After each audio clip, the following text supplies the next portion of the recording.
काल बैशाखी पर एबे अंधकार सबुआड़े जमती छाई जाइए। अंधकार रही राजधानी भुवनेश्वर किछि अंचल ब्लैकआउट हो जाइए। राजधानी नयापल्ली अंचल में दीर्घ समय धरी बिजुली नथिबारु लोक माने बड़ हंतसंत होइछन्ति। दीर्घ 5 घंटार अधिक समय धरी अंधार भितर रहिछन्ति लोक माने। रास्ताघाट रे लाइट जळु नथिबारु लोक माने अंधार भितर जीवा आसिबा करछन्ति। सेभଳି शहीदनगर अंचल भी लाइट नहीं। आज कालबैशाखी राजधानी विभिन्न अंचल में बड़ बड़ गछ भांगी बिजुली सेवा गुरुतर भाव में प्रभावित होछि।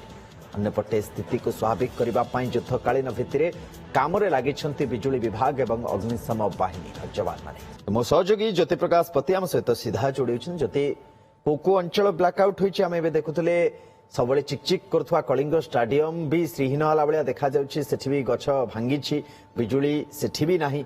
नयापल्ली अंचल में बिजुली नाही। किछि तथ्य अछि जे जो जगह गुडी करे रेस्टोरेशन प्रक्रिया केमती चलछि, खास करी कोन बिजुली आसी गलानी कि सुनंदन देखु जितेबाला अपराह समय भुवनेश्वर कालबैशाखी तांडव रचिता ता परवर्ती समय राजधानी भुवनेश्वर अनेक जगह अंधार हो जाइए।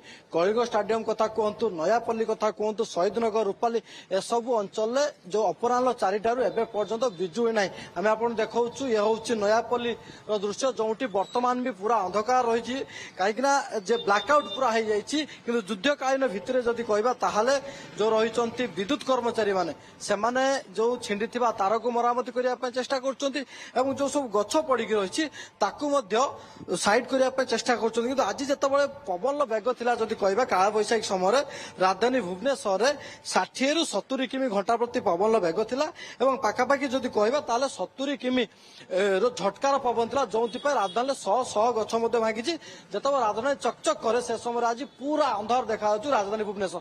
आम अच्छु नयापल्ली जो रही टाटा पावर जो रही विद्युत सेवा केन्द्र सामने लोक मैंने आसिक छिड़ा होती केतबे लाइन आसी अपेक्षा कर भाई अपराह लाइन ना पूरा अंधार। आम राति 8टा समय देखुलु जे आसिक आलोचना करुले कौन कहते से किसी करेक्ट इनफॉरमेशन दौना आज्ञा मु 4टा बेले मु एप्लिकेशन देइथिली तांकर को जगह को काम होसी से किसी करेक्ट इनफॉरमेशन पास करू नांती तांको पखु किसी इनफॉरमेशन नहीं। 4 थर हो गला आज्ञा मु हां 4 थर हो गला इनफॉरमेशन मु वीडियो प्रूफ तांको पठीची से किसी करेक्ट इनफॉरमेशन किसी कहूनांती कहले कि जदि बेला काम चली सेटा हबो किसी करेक्ट इनफॉरमेशन दौनांती। जे कम होची किंतु गरम गुलगुल लोक मैंने हंतसत टे आश्वस्ति मिली।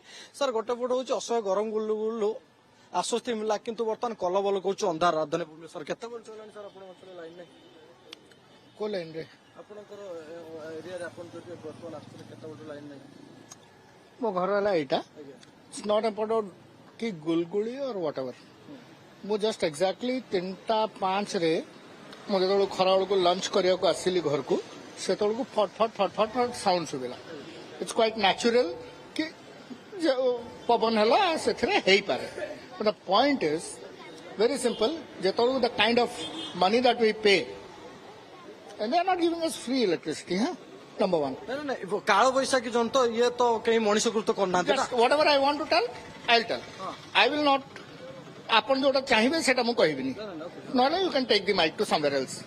ओके पॉइंट हला वेरी सिंपल फाटिला वी कैन अंडरस्टैंड ठीक अच्छे निश्चित भाव में आप शुणुले जो भाव में जे होता सर विद्युत काट केते कष्ट दउछि जंत्रणा दउछि एना तो समस्त असुविधा अच्छा लाइन ना 3टा बेलू लाइन ना हम के 11टा बाजिला 5 घंटा है किए शुणा को ना किए किसी ना निश्चित भाव में जो लोक मैंने रही प्रतिक्रिया शुणुले जे कौन भाई भाव में लोक गोटे गरम गुलगुल तो होती आश्वस्ति मिल सत कि अंधार लोक अंधकार छाई जाइए सब जगह। ज्योति आप परिस्थिति पर नजर रखता बहुत धन्यवाद।